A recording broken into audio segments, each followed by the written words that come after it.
அஸ்ஸலாமு அலைக்கும் ஃப்ரெண்ட்ஸ். இன்றைக்கி நம்ம பெஸ்ட்டு கிச்சன் ஆளான தான் பார்க்க போகிறோம். வாங்க வீடியோக்குள்ளே போகலாம். அடுப்பு பற்ற வச்சுக்கிறேன். சட்டி அடுப்பில் வைக்கிறேன். சட்டி சூடாகட்டும். சட்டி சூடாகிடுச்சு. இப்போ எண்ணெய் ஊற்றிக்கிறேன்.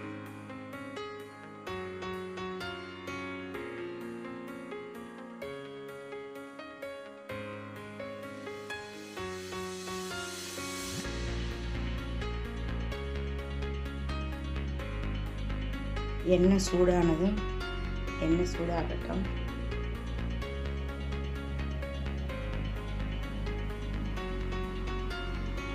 எண்ணெய் சூடாயிடுச்சு. கடுகு சீரகம் போட்டுக்கிறேன்.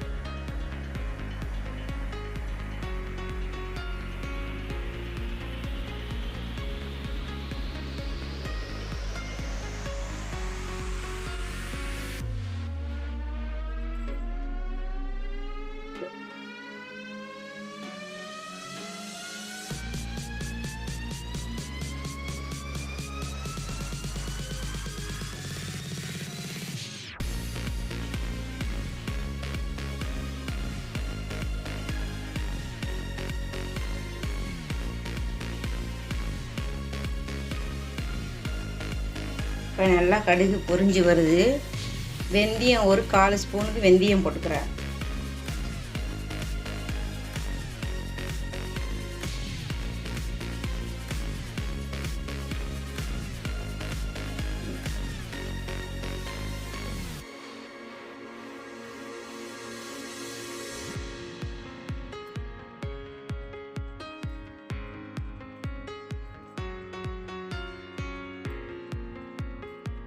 வெந்தயங்க நல்லா கடுகெல்லாம் நல்லா பொரிஞ்சு வந்த உடனே நம்ம பூண்டு தட்டி வச்சிருக்கேன். அந்த பூண்டை போட்டுக்கிறோம்.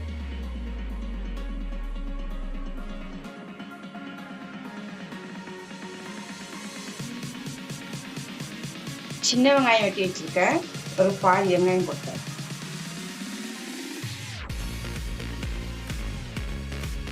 அடுத்தது கொஞ்சம் ஒரு 2 நிமிஷம் கழிச்சு பல்லாரி போட்டுக்கலாம். அது கொஞ்சம் நல்லா வதங்கி வரட்டும்.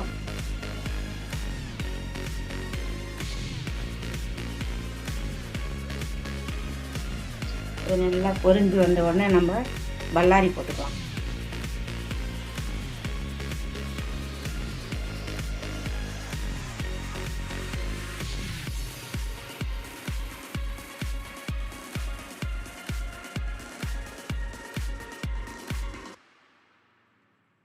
இப்போது அந்த சின்ன வெங்காயம் நல்லா பூண்டு வெங்காயம் நல்லா வதங்கி வந்துருச்சு.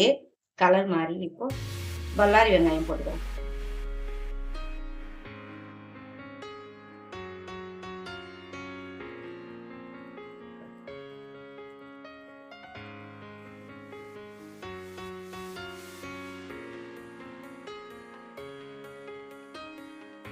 இப்போ நல்லா வெங்காயம் வதங்கி வந்துருச்சு பாருங்க. இந்த ஸ்டேஜில் 1 ஸ்பூன் மல்லித்தூள், 1 ஸ்பூன் சோம்புத்தூள், 1 ஸ்பூன் சீரகத்தூள், 1 ஸ்பூன் காஷ்மீர் மிளகாத்தூள், 1/2 ஸ்பூன் மஞ்சத்தூள். இப்போ அதை போட்டுக்கலாம். வத்தத்தூள் ஒரு 1/2 ஸ்பூன் வச்சுருக்கேன். அதையும் போட்டுக்கலாம்.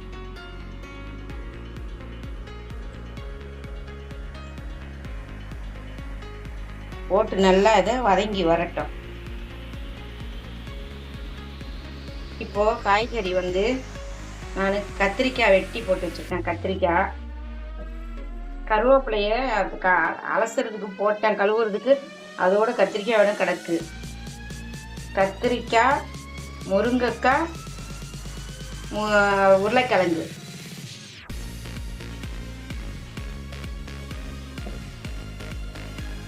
இத்தனையும் போட்டு நல்லா அது எண்ணெயில் நல்லா வதங்கி வரட்டும். அப்புறமா நம்ம ஒரு 5 நிமிஷம் கழித்து மற்ற புளி கரைச்செல்லாம் சேர்த்துக்கலாம். இந்த ஸ்டேஜில் ஒரு 1/2 ஸ்பூன் உப்பு போட்டுக்கிறேன்.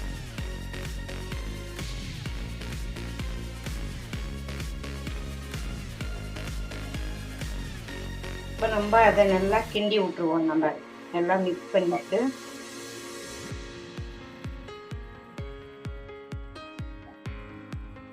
எண்ணெயில் இந்த காயெல்லாம் வெந்து வரட்டும். ஒரு 5 நிமிஷத்துக்கு இந்த காயெல்லாம் நல்லா அதில் வெந்து வரட்டும். அதுக்கப்புறமா நம்ம புளி கரைச்சலை சேர்த்துக்கணும். ஒரு 5 நிமிஷம் நல்லா வெந்து வரட்டும். சும்மா ஒரு மூடியை போட்டுருவோம் ஒரு 5 நிமிஷத்துக்கு. அப்புறமா பார்த்துக்கலாம். இப்போ 5 நிமிஷம் முடிஞ்சிடுச்சு பாருங்க. இதுக்கு தக்காளி போடணும். இப்போ ஒரு பெரிய தக்காளி 2 வெட்டி வச்சிருக்கேன், அதையும் போட்டுக்கிறேன். போட்டு நல்லா நம்ம அதை வதக்கி விட்டுருவோம்.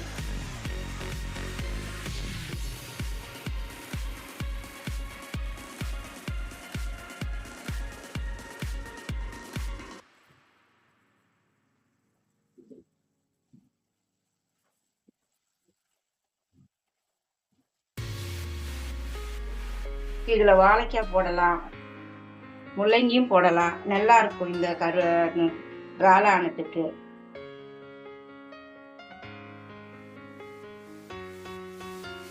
இப்போ இறால் தலை எடுத்து வச்சிருக்கேன். இப்போ அதை போட்டுக்கலாம்.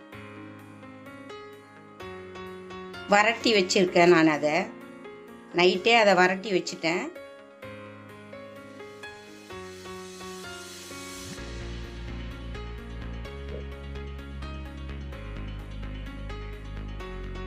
அதோடு கூடவே இப்போ இறாலையும் எடுத்து வச்சிருக்கேன். இந்த இறாலையும் போட்டுக்கலாம்.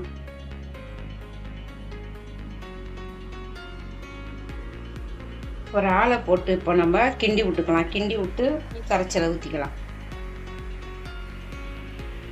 இறால் போட்டாச்சு, தலையலும் போட்டாச்சு. தலையில் இருக்கிற அந்த ஓடெல்லாம் எடுத்துட்டு அந்த மீசை மாதிரி வரும் பார்த்தீங்களா, கால் கதுங்கிட்டு அந்த காலெல்லாம் நல்லா கட் பண்ணி க்ளீன் பண்ணி வரட்டி உப்பு மசாலாத்தூள் போட்டு வரட்டி வச்சுருக்கேன். அதை போட்டாச்சு. இப்போது இந்த ஸ்டேஜில் புளி கரைச்சல் ஒரு எலுமிச்சை சைஸு புளியை கரைச்சி வச்சுருக்கேன், அதையும் ஊற்றிக்கிறேன். இப்போது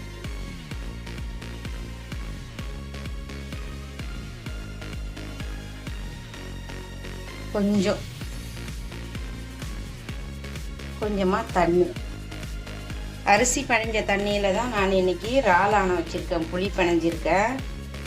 சரிங்களா? நீங்களும் அரிசி பனைஞ்ச தண்ணியில் புளியை கரைச்சி மசாலாலாம் போட்டு கரைச்சி ஊற்றி வச்சு பாருங்கள். மீனானம், கருவாட்டானம், இந்த இறாலானம் செம்மையாக இருப்பாங்க. உப்பு நம்ம ஆல்ரெடி போட்டாச்சு.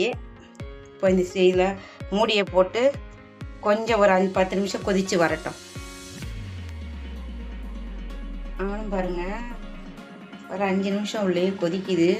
இப்போ இந்த ஸ்டேஜில் நான் மசாலா தூள் போட்டுக்கிறேன் கொஞ்சமாக. ஆல்ரெடி நான் அதில் உப்பு, மஞ்சத்தூள், மசாலா தூளெல்லாம் போட்டு தான் வரட்டி வச்சுருக்கேன். கொஞ்சமாக போட்டுக்கணும்ல, அதை நம்ம ஃபஸ்ட்டே போட மறந்துட்டேன். அதனால தான் இப்போவும் போட்டு அதை மிக்ஸ் பண்ணிடுவோம்.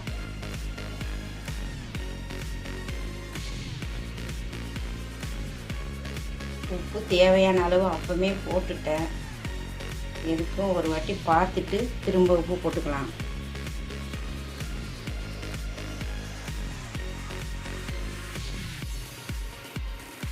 உப்பு கொஞ்சம் லைட்டாக போடணும். ஆனால் எப்பவும் கொதித்து வந்த பிறகு தான் பார்த்தா சரியாக இருக்கும். ஆனால் உப்பு இல்லை, ஒரு 1/4 ஸ்பூனுக்கு உப்பு போட்டுக்கிறேன்.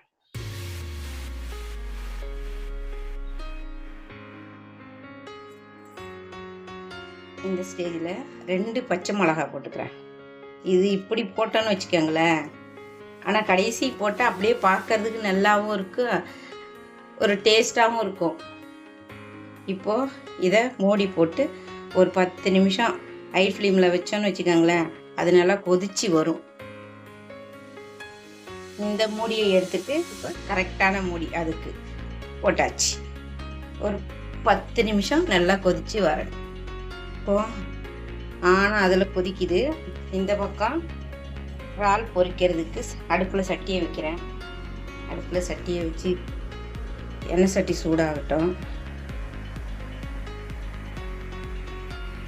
எண்ணெயை ஊற்றிக்கிறேன். இப்போது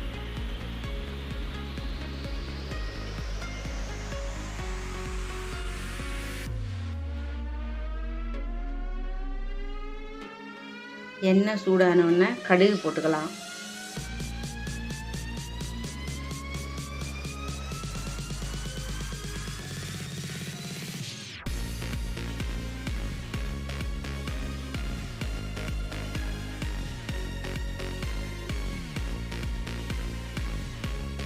நல்லா கடுகு பொரிஞ்சு வருது. இந்த ஸ்டேஜில் சின்ன வெங்காயம் வெட்டி வச்சுருக்கேன், அதையும் போட்டுக்கிறேன்.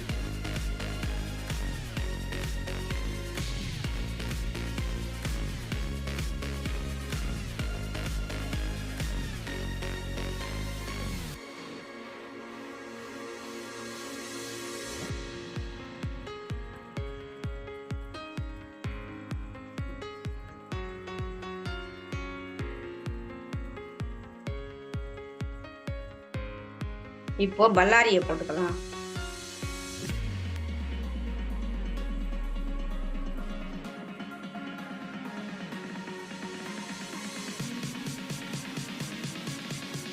பல்லாரியை போட்டு நல்லா வதக்கி விட்டுக்கலாம். இந்த ஸ்டேஜில் ஒரு தக்காளி ஒரு சின்ன பச்சை மிளகாய் வெட்டி வச்சுருக்கேன், அதையும் போட்டு வதக்கிக்கலாம். அடுப்பை சிம்மில் வச்சுக்கிறேன்.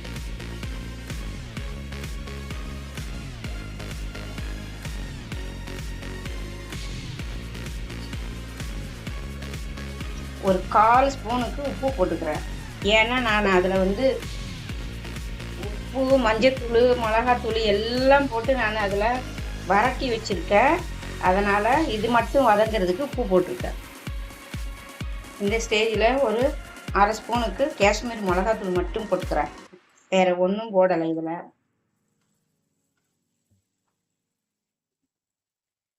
நல்லா வெங்காயம் வதங்கி வந்துடுச்சு பாருங்கள். இந்த ஸ்டேஜில் இப்போ இறாலுக்கு உப்பு, மஞ்சத்தூள், மசாலாத்தூள் எல்லாம் போட்டு வரட்டி ஃப்ரிட்ஜில் வச்சுருந்தேன். அதை இப்போ காலையில் எடுத்து வச்சேன். அதை போட்டு இப்போ அதில் எண்ணெயில் போட்டுருவோம். நம்ம மசாலாத்தூளில் எதுவும் தேவையில்லை. லைட்டாக அந்த காஷ்மீரி வத்தத்தூள் போட்டோம் பார்த்தீங்களா, அவ்வளோதான். இதுக்கு உப்பெல்லாம் ஒன்றும் போடுறதுக்கு இல்லை. கொஞ்சம் ஹை ஃப்ளேமில் வச்சு இதை நல்லா நம்ம வதக்கி விடலாம். அந்த பக்கம் இறால் குடிக்குது, இந்த பக்கம் இறால் பொரியல் நடக்குது.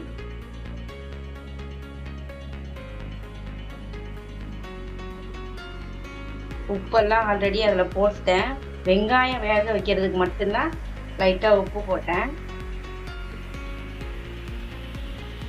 இந்த ஸ்டேஜில் கொத்தமல்லி, கருவேப்பிலை அதை போட்டுருவோம். போட்டாச்சு. நல்லா வதக்கி விடுவோம்.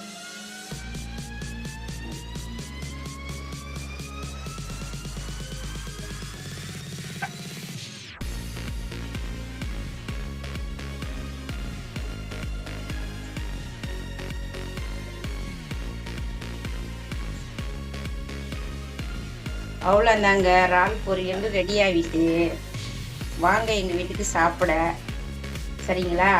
நீங்களும் இந்த மாதிரி செஞ்சு சாப்பிட்டு பார்த்துட்டு எங்களுக்கு கமெண்ட்ல சொல்லுங்க.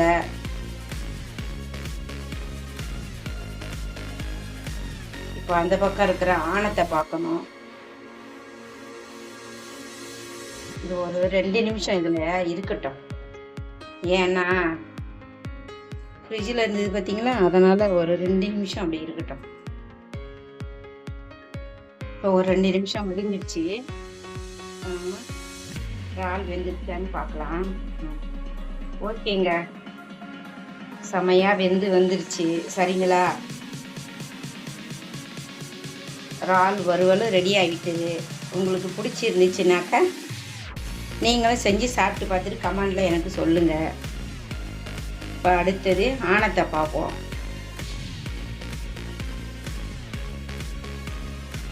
பத்து நிமிஷம் முடிஞ்சிட்டு இப்போது மூடியை திறந்துட்டு பார்க்கலாம்.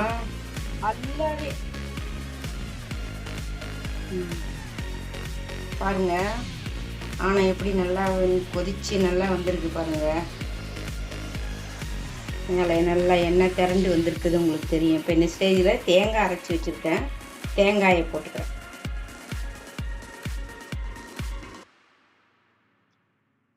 நான் அரைச்சி ஃப்ரிட்ஜில் வச்சுருப்பேங்க தேங்காய் எப்போவும். ஏன்னா ஒரு ஒரு நேரத்தில் கரண்ட் இல்லாத போயிடுது பாருங்கள். கரண்ட் இல்லாத நேரத்தில் நம்ம என்ன பண்ண முடியும், அதுக்காண்டி தேங்காய் அரைச்சி ஃப்ரிட்ஜில் வச்சுருவோம் நாங்கள். அது காலையிலேயே எடுத்து வெளியே வச்சேன். அது கூழ் போன பிறகு தான் போட முடியும். தேங்காய் போட்டிருக்கனால ஒரு 5 நிமிஷம் அது அப்படியே சிம்மில் இருக்கட்டும். ஒரு 5 நிமிஷம் கழித்து பார்க்கலாம். இப்போது 5 நிமிஷம் முடிஞ்சிடுச்சு. அப்படியே திறந்துட்டு பார்க்கலாம். மாஷா அல்லாஹ் மணந்துக்கிட்டு இருக்குதுங்க. இறாலானம் செமையாக அந்த மாதிரி ரொம்ப வாசனையாக இருக்குது. உங்களுக்கு எத்தனை பேருக்கு இந்த மாதிரி இறாலானம் இந்த மாதிரி தலை போட்டு இறாலும் தலையும் போட்டு ஆணம் வைக்கிறது பிடிக்குன்றது நீங்கள் கமெண்டில் சொல்லுங்கள், சரிங்களா? என் சமையல் பிடிச்சிருந்துச்சுன்னா நீங்கள் செஞ்சு சாப்பிட்டு பார்த்துட்டு எனக்கு டேஸ்ட் எப்படி இருக்குதுன்னு கமெண்டில் சொல்லுங்கள். இல்லை எங்கள் வீட்டுக்கு வாங்க, நான் செஞ்சு தரேன், சரிங்களா? அவ்வளோதாங்க. இப்போது அடுப்பை ஆஃப் பண்ணிக்கலாம். இருந்த கொத்தமல்லியை இறாலுக்கு போட்டேன், இறால் பொரியலுக்கு. இதுக்கு போட முடியாது. அவ்வளோந்தான். பிடிச்சிருந்தா சப்ஸ்கிரைப் பண்ணுங்கள், லைக் பண்ணுங்கள், ஷேர் பண்ணுங்கள், கமெண்ட் பண்ணுங்கள், பெல் ஐக்கானை கிளிக் பண்ணுங்கள். என்னுடைய சேனல் சப்போர்ட் பண்ணுங்கள். நெக்ஸ்ட் ஒரு வீடியோவில் பார்க்குறேன்.